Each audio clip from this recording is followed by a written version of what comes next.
like a brush, you always want to wet your tool in the medium that you're going to be using first. So I'm going to put it in the water and just squeeze the water throughout this roller. So they sell these foam rollers at the paint store. So this has a hard spot on it because somebody last semester didn't wash it out very good. So you have to make sure you wash it out really good. Then I'm going to get the Elmer's glue, and I have a couple gallons of this for you to use, so you don't have to go buy it. And I'm going to roll my roller in the glue. And when you use a roller, you can't just go back and forth like that. This isn't even rolling very good. It's glued. Oh, there we go. Now I have glue all over my fingers, but that's why I save my paper towels when I dry my hands in the restroom. So, I never thought to do that. I should do that.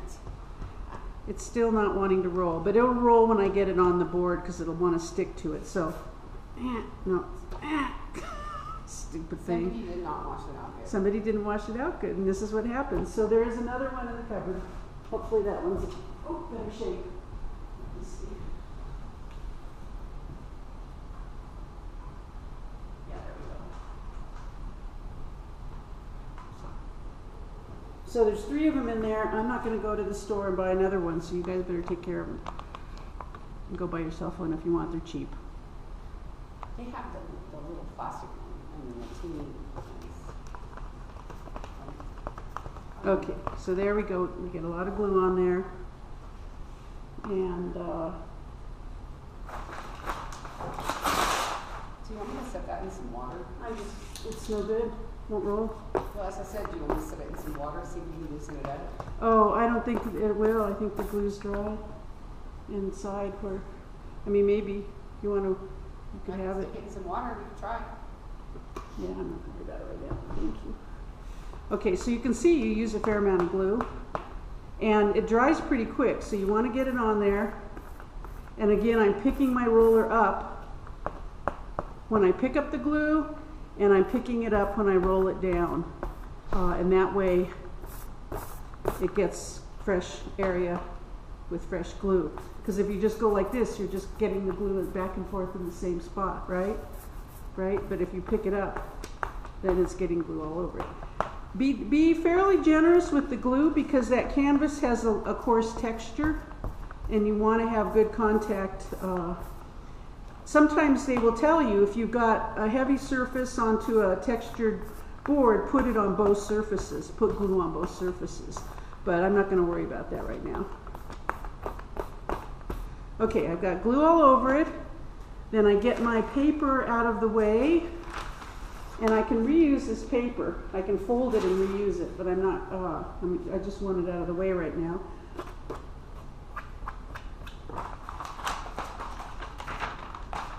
And get that down there with that 1.5 width space in between. Okay? If you have weights or books, it's good to put those on it for just a minute. Doesn't take very long for the glue to actually stick. Okay? And hold it down. I don't have very many weights, so I'm not going to, again, worry about it too much, okay? So then watch what you can do here is you can, bless you, fold this and reuse it. Okay, so you can actually reuse your paper quite a bit before it goes in the trash. And this is one of those instances where that newsprint roll that I was talking about is great to have around. It's just scrap paper that you can make use for things like this. Okay, so this is going to go on the other side. I just need a little piece on both sides here. Keep the glue where I don't want it, and then I need more glue.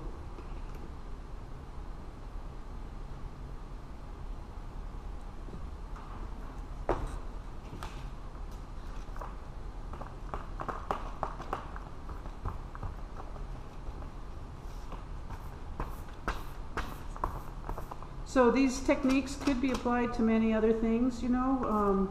If you did sculpture and you wanted to glue lots of big sheets of things together, you can use a roller. Like I said, you'll see the artist books. Some people have taken these techniques and used them really ingeniously to make other shapes, other containers. Turned off again. Maybe you should just show me the drink that on. That's right. There. There you go.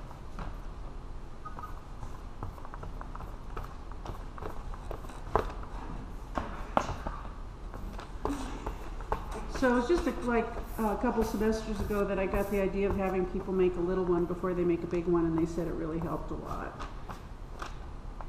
If you use decent paper, then you have something you can give as a gift for somebody for Christmas or something.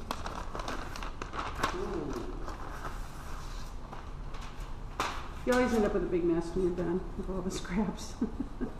Okay, so here we go with the second one. Now what's a little bit tricky here, that's a little bit far away, but is you want to make sure it's straight. So ideally, if you have a long ruler,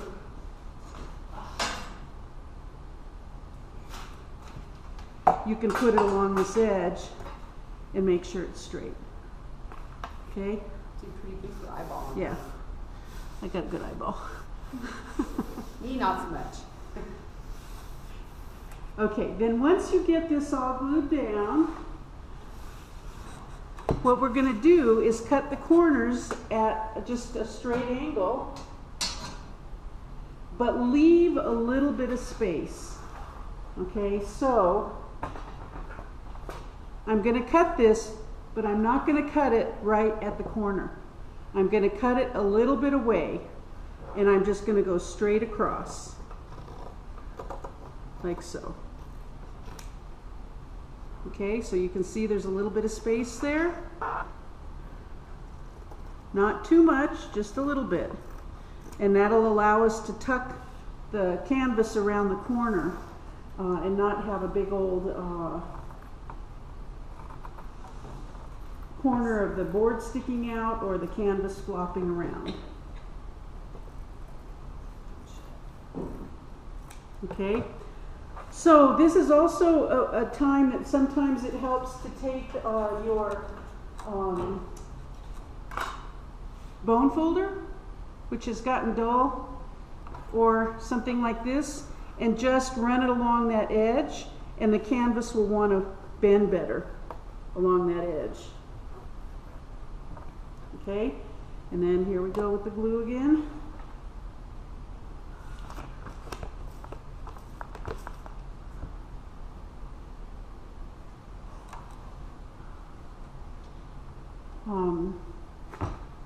Before too long, your friends are going to start getting married. You can make them a album for all of their wedding photos like this.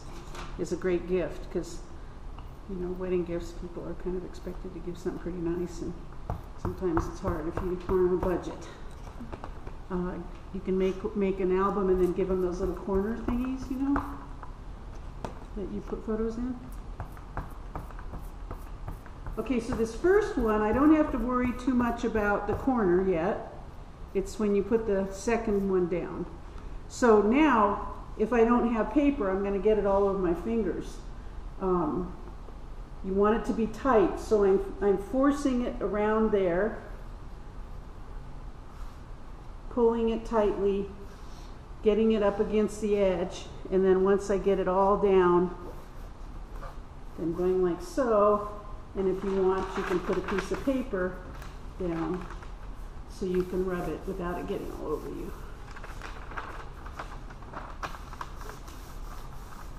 Okay, so there's one side.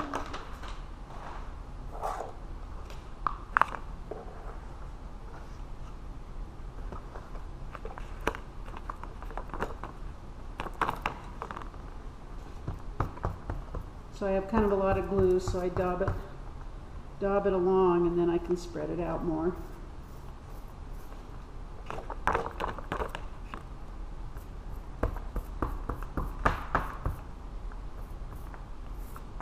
Again, you want to make sure you have a fair amount on there. This canvas is so heavy, there's no way it will squish through it. Oh, I forgot to score it.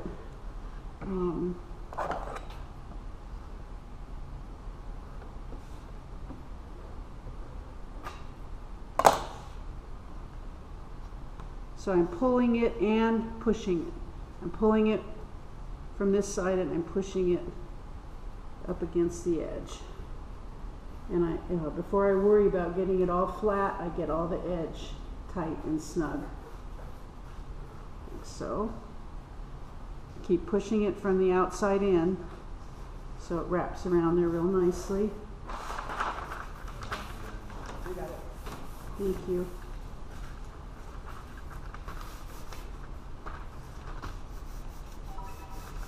Okay, so now comes this tricky part of the corners, and this is where it makes all the difference in how good your piece looks.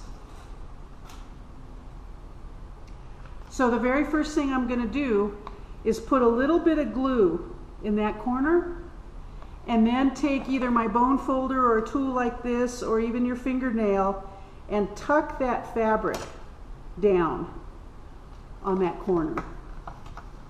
I could zoom in some, but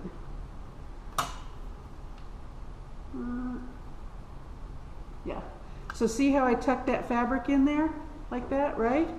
Okay, so I'm going to do that side, and I'm going to do this side. Get a little glue in there and tuck that in so that it's like making a bed, you know, right? Okay, and then once you get that in, then you can do the roller